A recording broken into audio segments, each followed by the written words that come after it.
कई लोग कहते हैं महाराज हम पूजन बहुत करते हैं, हम पाठ करते हैं, हम अर्चना करते हैं, हम व्रत रखते हैं, हम उपासना करते हैं, हम दान करते हैं, हम पुण्य करते हैं, हम सत्कर्म करते हैं, उसके बाद भी दुख क्यों है?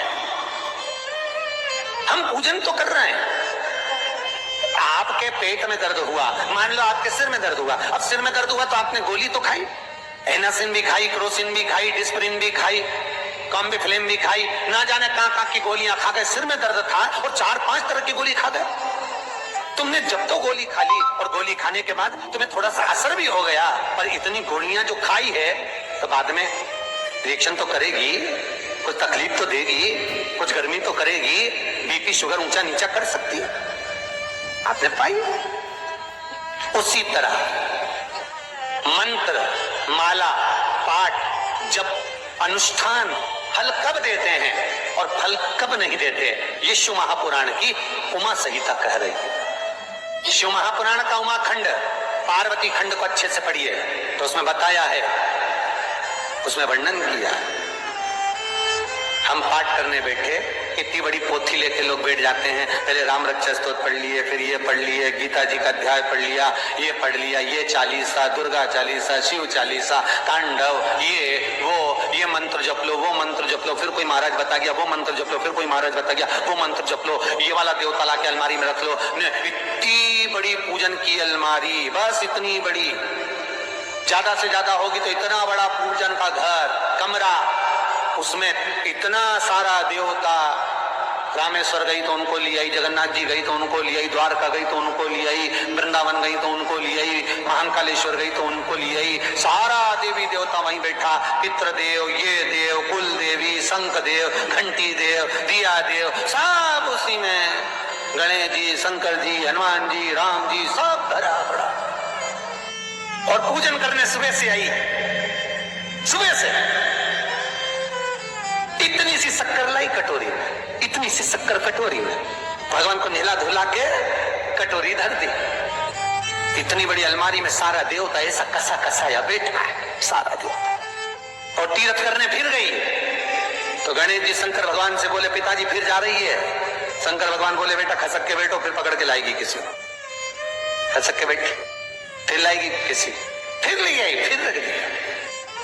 पूजन करने आई, कलश रख दिया, मंदिर में ढुल गया, भगवान पूरा गीला हो गया। गणेश जी शंकर जी से बोले पिताजी पूरा गीला करके चली गई। शंकर भगवान बोले बेटा अब तो कल ही आएगी, दिया लगा के गई, अब तो गीले में बैठो, अब नहीं आने वाली, कल। बहुत ध्यान देना साहब, इस कथा को आपके ऊपर लेकर समझाया जा रहा है, क्योंकि शिव महापुराण की कथा कहती है कि आप जो मंत्र जप रहे हो, आप जो माला जप रहे हो, आप जो साधना कर रहे हो, आप जो पाठ कर रहे हो, वो आप पर असर कर रहा है कि नहीं कर रहा है, वो आपको समझना है। राम रक्षा स्तोत्र का पाठ करो तो पहले हनुमान चालीसा पढ़ो, फिर राम रक्षा स्तोत्र करो। शिव चालीसा, दुर्गा चालीसा, गणेश चालीसा, हनुमान चालीसा, गायत्री चालीसा, इन 4-5 चालीसा को एक साथ कभी नहीं पढ़ना। एक चालीसा यदि आपने पढ़ ली है शुरू में, तो पाठ पूरा होने के बाद जब उठने की तैयारी हो तब दूसरी चालीसा पढ़ दो, बाकी की चालीसा भले आप बाद में पढ़ लो, पर एक साथ 4 चालीसा का पाठ नहीं होना चाहिए। महाराज पाठ करने बैठे हो, किसी एक मंत्र की माला जप रहे हो, ओम नमः भगवते वासुदेवाय जपा, या शंकर जी का मंत्र जपा, या गुरु का मंत्र जपा, या ये मंत्र जपा, या वो मंत्र जपा, उस मंत्र को जपने में बीच में कुछ गैप होना चाहिए। एक साथ रट्टा मार के ओम नमः भगवते, ओम नमः भगवते, श्रीमन्नारायण श्रीमन्नारायण, ओम नमः शिवाय, ओम नमः शिवाय, फिर ये जप लो, वो जप लो, पूरा पाठ सपाट सब खलास, वो श्रेष्ठ नहीं।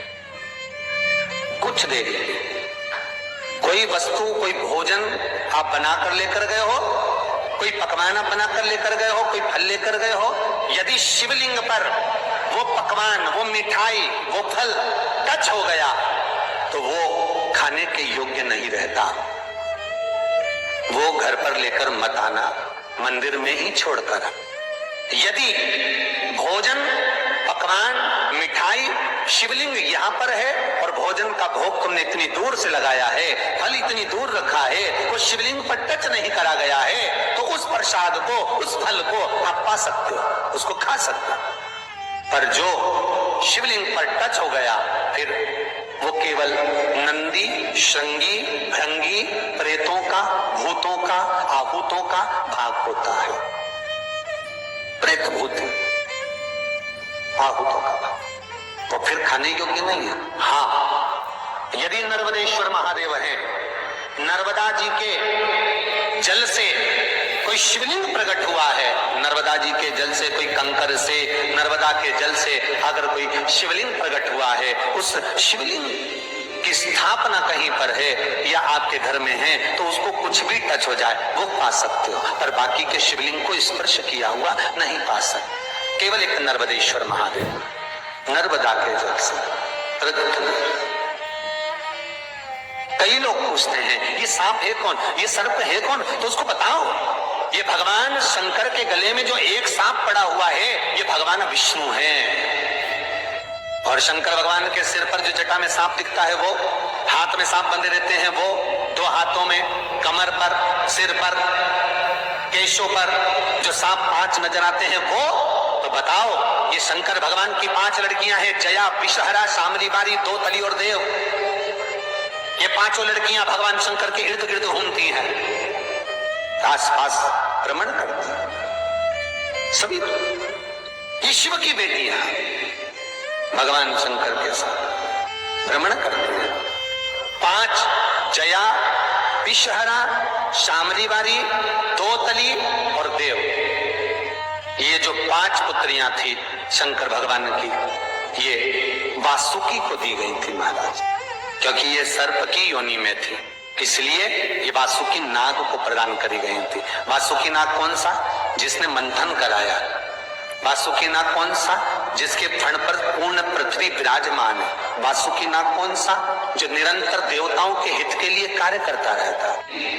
एक पान के पत्ते के ऊपर शिवा मात्र पान जानते हो, वो खाने वाले पान करता उसका पत्ता, पान के पत्ते के ऊपर नमस्कार जो श्री चंदन से शिवाय शंकर के नाम